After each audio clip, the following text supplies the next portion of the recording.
Hello viewers, இன்றைக்கி நம்ம கொத்து பரோட்டா எப்படி பண்ணுறதுன்னு பார்க்கலாம். வாங்க வீடியோக்குள்ளே போகலாம்.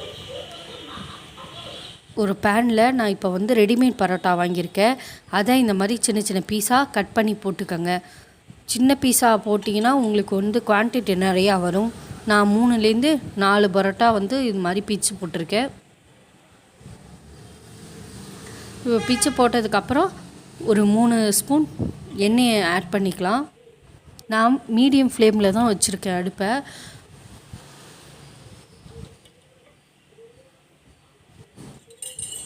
இப்போ 3 ஸ்பூன் ஆயில் ஆட் பண்ணிவிட்டு லைட்டாக கொஞ்சமாக உப்பு போட்டுக்கலாம். இந்த பரோட்டாக்காக ப்ளைனாக வதக்கினா நல்லா இருக்காது. அந்த உப்பு டேஸ்ட்டு போட்டால் தான் கொஞ்சம் அதோடு மெர்ச்சாகி நல்லாயிருக்கும் டேஸ்ட்டு பரோட்டா.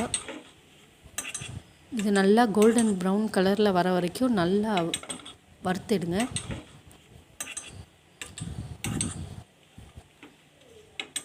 இப்போ நீங்கள் வறுக்க உப்பு போட்டதுனால உங்களுக்கு கரிஞ்சிரும். அதனால் கொஞ்சம் லோ ஃப்ளேமில் வச்சுட்டு வறுக்க ஆரம்பிங்க.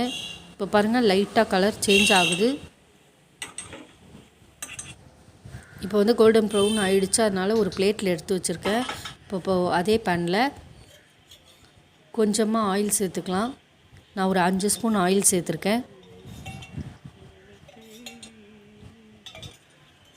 ஆயில் நல்லா சூடானதுக்கப்புறம் 2 பெரிய சைஸ் வெங்காயம் நல்லா பொடியாக சாப் பண்ணி வச்சுக்கோங்க. இந்த மாதிரி அதை ஆட் பண்ணிக்கலாம்.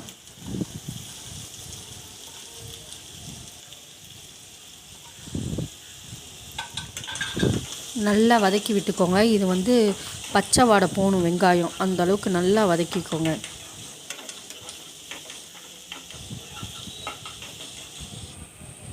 பாருங்கள், கலர் நல்லா சேஞ்ச் ஆகிடுச்சு. பச்சை வாடையும் போயிடுச்சு. இப்போது நான் ஒரு டொமேட்டோ ஆட் பண்ணிக்கிறேன். நல்லா பொடியாக சாப் பண்ணி இதையும் நல்லா வதக்கிக்கலாம்.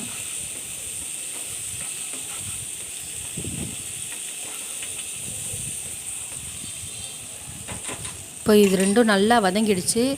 இப்போ இது காரத்துக்கு ஏற்ற மாதிரி நான் ஒரு 1.5 ஸ்பூன் காரப்பொடி போட்டிருக்கேன். காரப்பொடி போட்டதுக்கப்புறம் நல்லா வதக்கி விட்ருக்காங்க. அந்த காரப்பொடி பச்சை வாடை போகணும். அந்த அளவுக்கு வதக்கிக்கோங்க.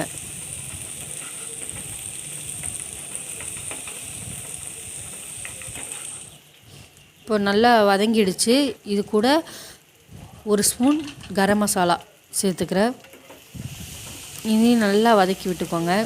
ஒரு 2 நிமிஷம் போல் நல்லா வதக்கிடுங்க.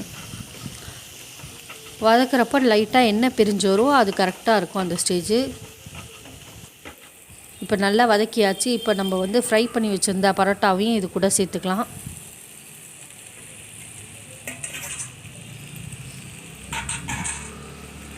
இப்போ லைட்டாக பரட்டி விட்டுக்கோங்க. இதை ஒரு 2லேருந்து 3 நிமிஷம் போல் நல்லா கிளறி விட்டுக்கலாம். இந்த வெங்காயம், தக்காளி, இந்த ஃப்ளேவர்லாம் ஆட் பண்ணியிருக்கிறது ஃபுல்லாக பரோட்டாவோட மெர்ஜ் ஆகணும். அந்த அளவுக்கு நீங்கள் நல்லா வதக்கி விட்டுக்கோங்க. ரொம்ப ஈஸி, சட்டுன்னு ரெடி பண்ணிடலாம். இந்த ரெசிபி ட்ரை பண்ணி பாருங்கள்.